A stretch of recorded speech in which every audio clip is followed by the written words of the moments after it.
Let me start with something simple. When someone is hungry, exhausted, and worried about surviving, do we really expect them to chase happiness or meaning? Abraham Maslow believed we cannot understand human growth without first understanding human needs. Assalamualaikum warahmatullahi wabarakatuh. Good morning, good afternoon, and good evening, everyone. My name is Rafi Nursyamsi Darojat. I am an English literature student at Islamic University of Sultan Agung.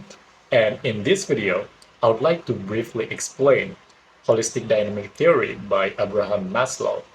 So grab your coffee or tea, and without further ado, let's get into it. Okay, first thing first, let's get to know Abraham Maslow a bit. Who is Abraham Maslow? Abraham Maslow was an American psychologist and one of the key figures in humanistic psychology. He was born in 1908 and passed away in 1970. He was interested in understanding human potential, not just human problems. He is particularly famous for developing the hierarchy of needs, a theory of psychological health predicated on fulfilling innate human needs in priority, culminating in self-actualization. He believed that humans are not driven only by trauma or instinct, but by needs, and these needs shape our motivation, behavior, and goals. For Maslow, people are not broken machines to be fixed, but living beings constantly trying to grow under certain conditions. His way of thinking led him to develop what is known as the holistic dynamic theory, where humans are seen as whole individuals whose needs change and develop over time. Holistic, because he believed humans cannot be understood by looking at just one part of them. You cannot separate the body from the mind or emotions from social life. A person's thoughts, feelings, relationships, all physical conditions all work together. Dynamic, because human needs are not fixed. They shift depending on life conditions. What motivates someone today may not motivate them tomorrow. Our priorities change as our needs are met or unmet. This idea is best represented through Maslow's hierarchy of needs.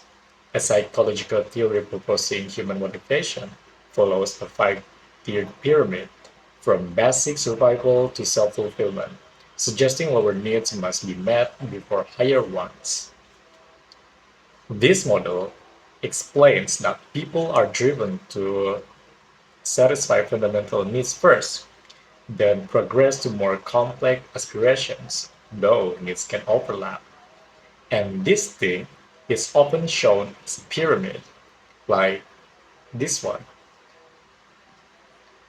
And you can see, and it starts from the bottom one. So at the bottom of the pyramid are physiological needs like food, water, sleep, and shelter. These are not the these are the most basic requirements for survival.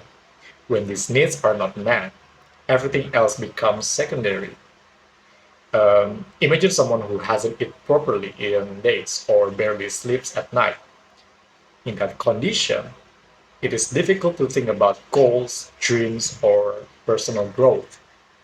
Survival comes first. Above that, safety needs security, health, stability, and protection. So when people feel unsafe, their energy goes toward protecting themselves rather than growing. Imagine living in constant uncertainty about health, finances, or personal safety. Instead of asking, what can I become? The question becomes, how do I stay safe? And then comes love and belonging. Humans need connection, friendship, family, intimacy, and acceptance. Imagine having all your physical needs met, but no one to talk to or rely on.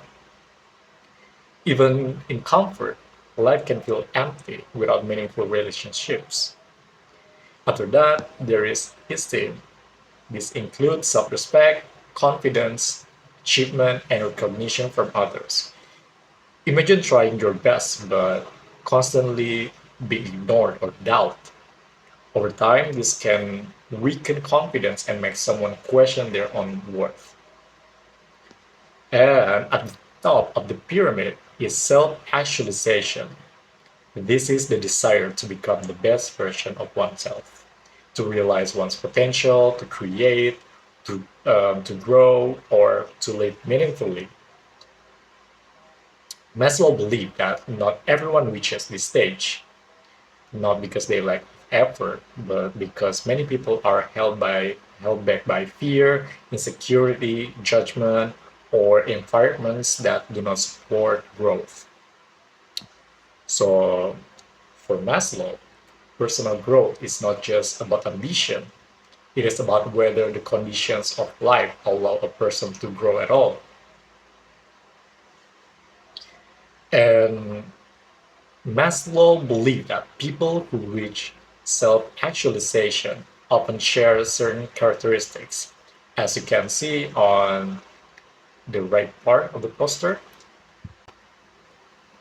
they tend to accept themselves and others, including imperfections. They are realistic, creative, and feel a sense of responsibility, not just for themselves, but for the world around them. They are not perfect or constantly happy. Instead, they are comfortable with who they are and focus on growth rather than approval. However, Maslow also explained why many people fail to reach this stage. Fear of failure, lack of confidence, social pressure, and unsupportive environments can all block personal growth. Sometimes people are so busy trying to survive, feel safe, or be accepted that they never get the chance to focus on becoming their best selves. So, in Maslow's view, failing to self actualize is not always a personal weakness. Often, it is the result of unmet needs and limiting one conditions. Um, One important thing to remember is that Maslow did not see this hierarchy as a strict ladder. People don't move through it perfectly or in order. Life is not that neat. However, he believed that lower needs usually demand attention first. When basic needs like safety or security are not met, higher needs such as self growth become much harder to focus on. Okay, for example, someone who feels constantly unsafe or unstable may struggle to think about purpose or self fulfillment. This doesn't mean they lack this doesn't mean they lack of ambition. It means their needs are pulling them elsewhere.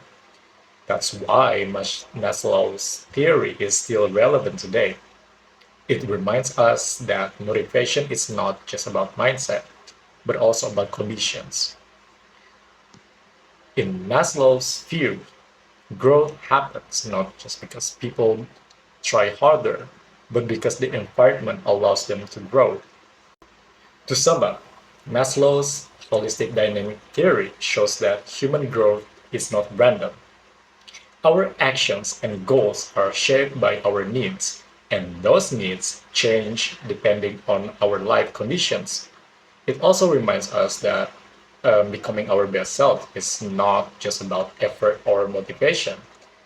It depends on whether our basic needs are met and whether our environment supports growth. In other words, before asking people to grow, we should first ask whether they are being allowed to. Thank you so much for watching, and I hope you enjoy it. See you next time. Wassalamualaikum warahmatullahi wabarakatuh. Bye.